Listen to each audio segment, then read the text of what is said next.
So today we're having borscht, and I put it in a sourdough bowl. You can see the beets there, and carrot, tiger stripe tomato. I'll give you the list of ingredients. James's has sauerkraut, you can see there. And it's a good idea when eating vegetable fiber to have probiotic bacteria at the same time. And a good source of that is sauerkraut, and it works really well with borscht. And this is a perfect time of year to make borscht because it's a good time. The cabbages are ready. It's a good time to make your sauerkraut and your kimchi. And when you're making the kimchi, as I've shown you how before, then you get this wonderful salty cabbagey radish kind of broth, which works perfectly as a base for borscht. So the beets are ready, the cabbage is ready. Make your kimchi and your sauerkraut and your borscht at the same time. So this is an older batch of sauerkraut that I'd made earlier, or it wouldn't be ready. I mean, it takes a month of sitting, or at least I sit it for a month so that it's really full of probiotic bacteria before I stick it in the fridge. And this one has juniper berries in it to flavor it. But you can flavor it with all sorts of things, and I've shown that before too. So anyway, we're having green juice with all sorts of power greens in there. Swiss chard, spinach, arugula, beet greens. And also I put in ginger and lime. I think that's it. Anyway, it will not be pleasant. And I got a coffee from my friend over at the Salvation Army Furniture Depot. Anyway, now what's in the borscht? Well, I put a lot of beets, so I cooked the beets ahead of time. You don't have to. You can peel them and cook them right in the borscht. But when I'm cooking beets, I'm gonna cook a lot of them for multiple purposes. I might make some pickled beets at the same time and whatever, and so I'll make a huge pot full of beets. And I don't peel them ahead of time. I scrub them up, stick them in the pot, cook them, and then while it's still hot, I take the peel off. You just rub it off. So some people like to put on like dishwashing gloves or something, just so that it's not so like hot on their hands or whatever. Or use something else like a tea towel. Put a tea towel in between, rub, or whatever. Or use the back of a knife, the back of a butter knife, rub. So, did you remember your book? Of course not. No. Okay. So you're gonna get no. Well, I'll make the dogs. Okay. Okay, I can go get some because you don't have much. So anyway, so I put for the borscht, I already have the beets cooked up and then chopped up to add to the borscht near the end. So I add it just like you would whatever, pasta to a minestrone soup or something. So anyway, I have my slow cooker then cooking with all the stuff in it. I take out a couple servings, big servings worth at the end, so that I have room for the beets. And I'll put about half of the slow cooker pot full of beets.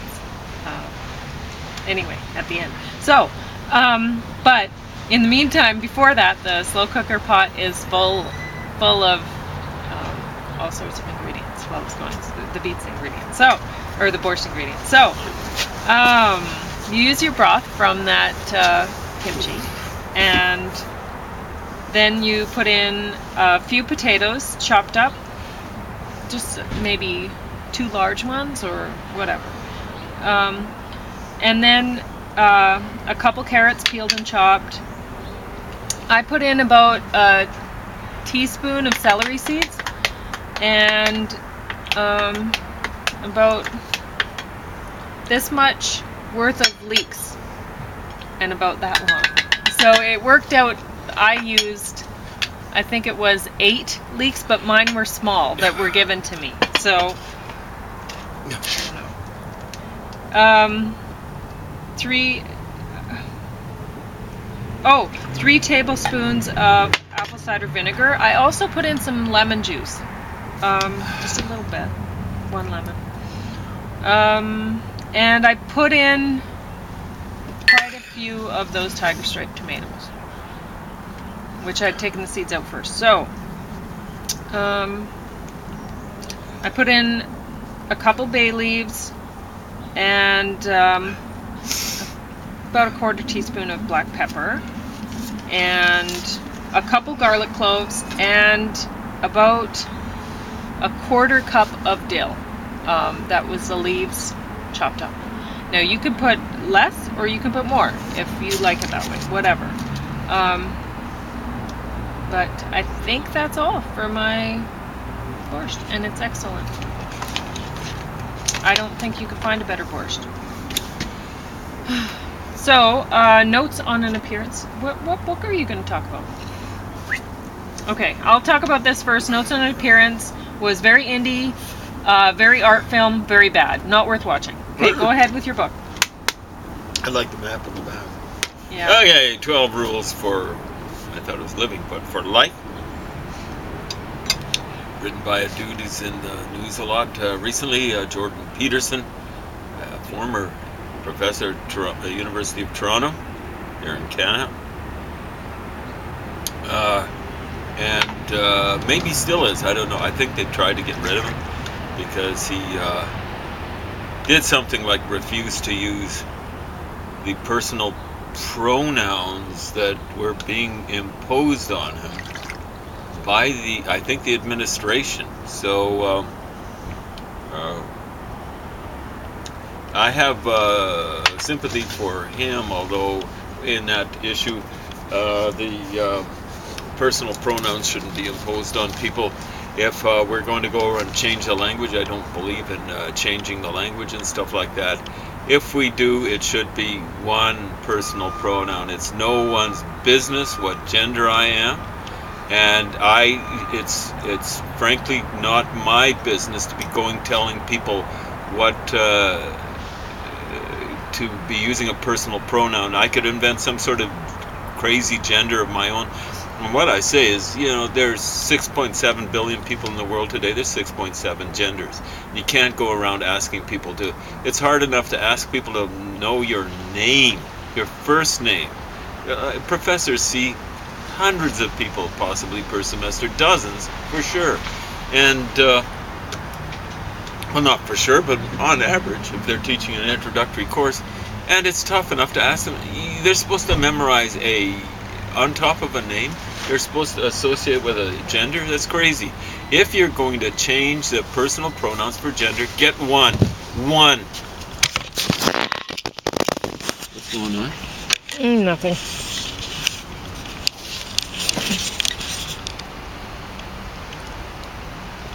Oh no, a vehicle just stopped and pulled a bag out of there. I think it was cat food, but I can't be sure. They were stealing cat food? No, I think they're bringing Marlene cat food. Yeah, it could be. Okay, go ahead with your thing. They took it out of the car. Yeah, they're putting something in their yard. Oh. But I mean, you never know around here. It could be some drugs or something. Yeah, it could be. Grand Cherokee. Yeah. What's that license plate? I don't know. JUN265. Sort of hanky. So yeah, we'll ask them if they know her. Yeah. They know this vehicle. Grand Cherokee, kind of maroon with red. Yeah. Anyway, I was trying to memorize the name. I'll just say burgundy van. It doesn't matter. Anyway, where was I? Yeah, we've got a personal pronoun in English that's all-purpose for single usage, and that's one. That was, I think, from the French. O-N. And you just say that's what we should do. And, instead of saying he or she, just say one. Or you can say it for it, one. None of this nonsense about separating people and stuff. It's not really someone's business what a person's gender is. And it shouldn't be required that it be their business either, frankly. And so if you're going to change the language, be sensitive to that, and just get one for all the singular uses. Okay. Well, and also this whole, I don't know. I think it's supposed to, this whole division of genders to make it even more. Well, like I say, I've got no problem with that. It's just no, that's fine. But what I'm saying is this, making it so that I think they're trying to make it seem like, well, we want to be more accepting of a whole wide range of people, and that's good. But when it's imposed like it is, like it has been, it diminishes the right of the person who is wanting to communicate with the other people, right? And it could stress them out and make them react poorly. Oh, exactly right. I don't want to see that. I don't want to see people that should be accepted being then pushed away even further. Yeah. So I think you're right. It's actually an attempt on the part of people. Some people. It would be an attempt with some people, but I think making it official is actually an attempt to discriminate against people further. That's what I think is happening. It's not that when you make something official like that, you have to look at the motivations of the people who are doing it, and it's not making,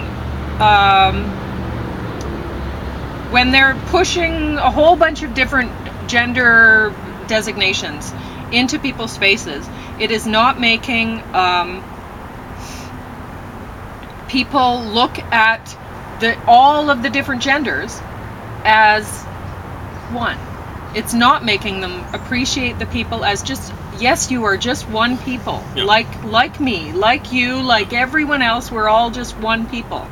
It's making us look at everybody as, you are not like me. You are. Do you see what I'm saying? Exactly right. And this is where I think the government is leading people. They're leading people to think other, not same. So it's weird. Pauline's talking, and she used the proper word here. It's othering, and it's bizarre. Like we shouldn't be othering people, and here they're requiring people to other people. And believe me, it will happen, and it is happening. It's happening. Jordan Peterson has a huge following. He became a big media smash because he stood up against this. He comes from the side of the political spectrum I'm not terribly sympathetic with, from what I can gather. He's right wing. And what happens is he becomes a recruiting poster board for the right wing. So there's Pauline's talking about the othering within genders. I'm talking about othering what people who support this sort of stuff. It's what they. This is being used. The different genders are being used to other everybody. It's to make the majority think about othering. That is what. So it's not only about genders, but this is who's going to take the flack. I mean, it's an attempt to other the majority, is what I'm saying, or the people that consider themselves straight or are straight, or whatever, considered straight by the people doing the othering, the not so straight people. Okay, what I'm saying is it's not only about sexual genders. This is where it's starting. The government is trying to push people to think about, to look at this as an othering different genders. Okay. This is not where it's ending. This is just practice. And it's not the government. It's there are some governments. Doug Ford in Ontario is actually pushing against this sort of stuff, and they're starting to do it here in Alberta, pushing against this. Because we've talked about it before, multiculturalism. How when I was young, I thought, multiculturalism, that's great, because I love all these different different cultures coming together and uniting, and everyone bringing wonderful aspects of their culture together, so that we all, one world, we become one people that is just better all across, and we all get along and everything's great. And it doesn't work out that way, because multiculturalism, what it actually is, it's a tool used to keep cultures distinct, not coming together. It can work that way. Yeah. Sure. Yeah, the weird thing is, the so-called West is multicultural, better than anyone else. And I'm talking about better in two different ways. Like, they've been better at doing it, and they've had better results because they've done it. And like the Latin alphabet, it's not Latin. It comes from okay, Asia. but you're thinking of it as cosmopolitanism, not multiculturalism. Exactly right. That's the term that I use. And I use that designedly because cosmopolitanism was used by regressive progressives in the Soviet Union to describe Jews. So it's intended. I guess I'm kind of othering here. Like, if you swing that way and don't like Jews, you won't like that term, right?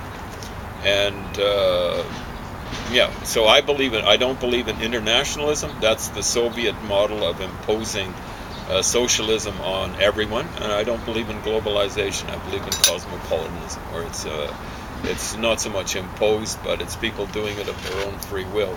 So I don't think I'm hypocritical. How many languages have I taken at university? Oh, yes. That was a rhetorical question. It's 23. And I've been trying to pick up 170 languages on top of that over the internet. Went cold. Yeah. That's no good. Yeah, it happens. It gets cool out here. So anyway, Jordan Peterson has these 12 rules for life. So the way I've characterized myself to Pauline, and to some other people, is I'm a pretty conservative in the way I live. But when it comes to the way I think, I'm the opposite. I entertain lots of different possibilities. Now, the average progressive does just the opposite, and it was that way even before the 60s. They do stupid, crazy stuff, we'll say. I almost said something different for stuff. Mm-hmm. And that's the way they live. And then the way they think is very conventional. They don't like thinking. They like censoring their own thoughts and stuff like that. So, and of course they love censoring the way other people speak and stuff like that. And they really prefer if they could censor other people's thoughts. But they haven't got around to it quite yet. They did kind of try to do that in the Soviet Union and stuff like that. So I'm talking about regressive progressives. And there's a lot of you out there. You're not in power right now, but boy, oh boy, if you ever got in power, it'd be awful. Anyway, rule number one, stand up straight with your shoulders back. Well, that is good sort of stuff. He's talking about people who are kind of like losers and things like that. And this guy's a practicing psychologist, not just a psychology prof at university. And that's great. But, one of the things he says is, he kind of is approving of people bullying at work. He talked about this one case. I think he was working out, doing some manual work, and there was one guy that these bunch of guys didn't like. He turns up and he's got a lunch bucket instead of a paper bags like the rest of the guys had. So they called him Lunch Bucket. And he didn't like that terribly much, and guess what? I wouldn't have liked it. And anyone who liked that sort of stuff is a bit of a wiener, a loser. And so he stood up to them. Apparently he didn't have a very nice personality, ingratiating, but I don't think he should be ingratiating when you're getting picked on, bullied. And so what they started to do was throw stones at his helmet. If you miss, you might hit him in the eye. Who cares? You know what I'm saying? And Jordan Peterson is saying that guy was kind of like at fault. Nah, he's saying you should fit in. He's a conservative. No way. Bullying is bullying is bullying. And it intends to impose a conservative kind of thing on it. It's crushing the individual. And notice where this guy's coming from. But you should stand up straight with your shoulders back. And when people try to bully you, you should take them on. If you can, without getting killed. Treat yourself like someone you're responsible for helping. Darn tootin'. We've been talking about how people are, they're like kids, only they don't, when they grow up, but only they don't have an adult to take care of them. That's why we see so many fat adults People who've got diabetes, way too early. People who got diabetes, period. There's no excuse for it unless they're born with that condition. What is it, type 2, the adult onset? Shame on you guys. You get it, and that's your fault. You don't get enough exercise, and you've got bad diets, like kids. Rule number 3. So he pretty well nailed that. Treat yourself like someone you are responsible for helping. Treat yourself as though you're a kid and you're the adult at the same time. Rule number 3: make friends with people who want the best for you. Yeah, like we have this problem sometimes. Like one of the problems I've got is I assume people are as benevolent as I am. Like I try to treat people nice. Benevolence may be overstating, but I go along. So often I'll say to Pauline, I never would have done that. That's why I can't believe this person did this to not just me, but to other people. And the trouble is, I see someone, I'm looking at them initially and I say, I really don't like that person. And then I give them a chance. You've seen me do it with any number of people, right? And then they, all over me.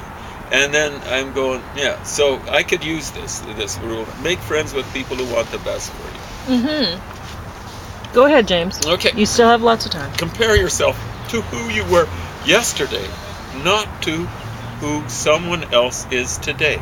Compare yourself to who you were yesterday, not to who someone else is today. This is important. Especially when you're going to a university or stuff like that. Like people are at different levels of development, and the whole thing is you just concentrate on your own development. If someone's doing better than you, celebrate that. Think of it as a possible team. You might be able to work with but that I think person. also, there are people, say like my sister, who's extremely passive and not as strong a person as I am.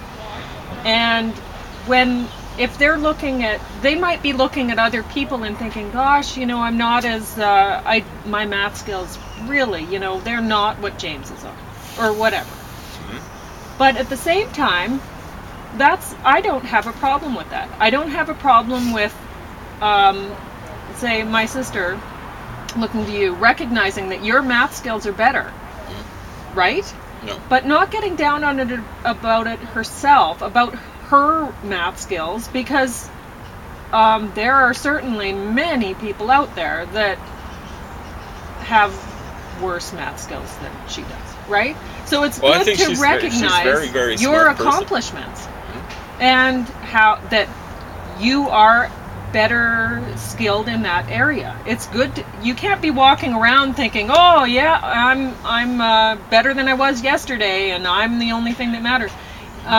You have to recognize that other people have worked hard to get the skills, to acquire the skills that they have, and want that for yourself too, right? Well, Try you to can want yourself. it. One has only so much energy and time and stuff like that, particularly if the person has a family. So it is important. But like this I was is saying, how drivers get into dominance, mm-hmm. get into positions, and they're like, well, I'm better than I was yesterday, and here I am, king of the world still, This can be a problem. Yes, it is important to recognize what other people are good at. And Kathy, your sister, she's awesome. Always been very nice to me. Yes. Stuff like that. I've got to. She has many skills. And she is actually very good at quite a few things. So yeah. Lots of things, I should say. So I think that's an important sort of thing with provisos like what Pauline is saying. Do not let your children do anything that makes you dislike them. Do not let your children do anything that makes you dislike them.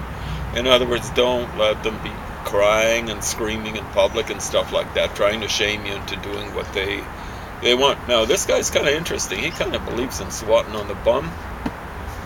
And, I don't think he believes in severe beatings. What he talks about is something interesting. He says, flick them, like on the ear or something like that, and get their attention. And I don't know if that's politically correct or anything like that, but, somewhere along the line you got to get someone's attention. Like if a kid's going to go out in the street and junk like that, a flick on the ear is a little bit better than the kid getting run over. Like, what can I say? So, I don't want to be criticizing parents. I don't have children myself. Unless we can adopt, I never will. It's a tough job. And, like there's a long line between flicking a kid on the ear and swatting them on the bum and like beating them to death or beating them almost to death and things like that. So, yeah, I think there's maybe a little bit too much political correctness when it comes to so-called disciplining children. I don't like corporal punishment. Yeah, I know one person who I looked at their Bible, and they gave me the Bible, and I looked at Psalms. Well, the only thing in the whole Bible that was underlined was Psalms, and the only thing that was underlined in Psalms was things like the equivalent of spare the rod and spoil the child. I wasn't impressed, I've got to say. The Bible should have better things to say to people than that sort of stuff. So I was subjected to corporal punishment, and it was too much what I was subjected to. It wasn't over the line, but it was too much. Okay, rule 7, pursue what is meaningful, not what is expedient. Yeah, so you dudes in management arts and stuff like that, fellow right-wingers with this guy, you're pursuing, from what I can tell, what is expedient and not what is meaningful. So don't go out there and get a job just for the money. I didn't, and look where I am. Yeah, do what you got to do to survive. But yeah, like don't be like John D. Rockefeller. One of his flunkies, John D. Rockefeller, who started the Rockefeller fortune, overheard Rockefeller one time. Rockefeller didn't know anyone was listening, and this is before Rockefeller became really rich. And Rockefeller was kind of like, I don't know if he's clapping his hands with glee, but he might as well have been. He was saying to himself over and over again, I'm bound to be rich, I'm bound to be rich, I'm bound to be rich. Yeah, what a loser. So another thing, Malcolm Forbes, the guy who started, I think, or Forbes magazine, which is famous or infamous around the world, at least in the English-speaking world. And he was, I guess, the equivalent back then of a billionaire. Maybe he was a billionaire.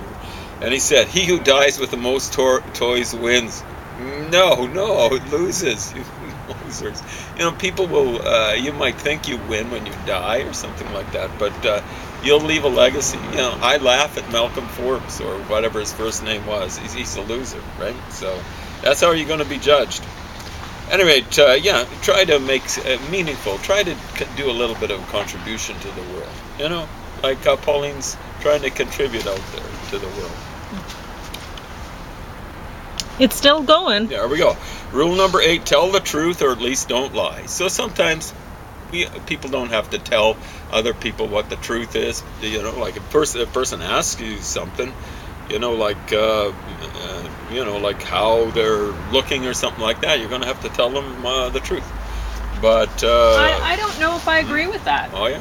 I think you don't necessarily have a responsibility to tell anybody anything.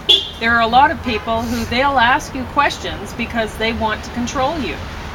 Oh, you gotta be careful. You have to make sure that you are not controlled by other people who have no business controlling you. Sure, exactly right. You're not required to answer. You're not required what to I was talking about is that someone you care for. Asking, what do you think of the new pants? Oh yeah, what do you think of my new camouflage pants, right? If you're in court and you have sworn in to tell the whole truth and whatever, then I guess you better.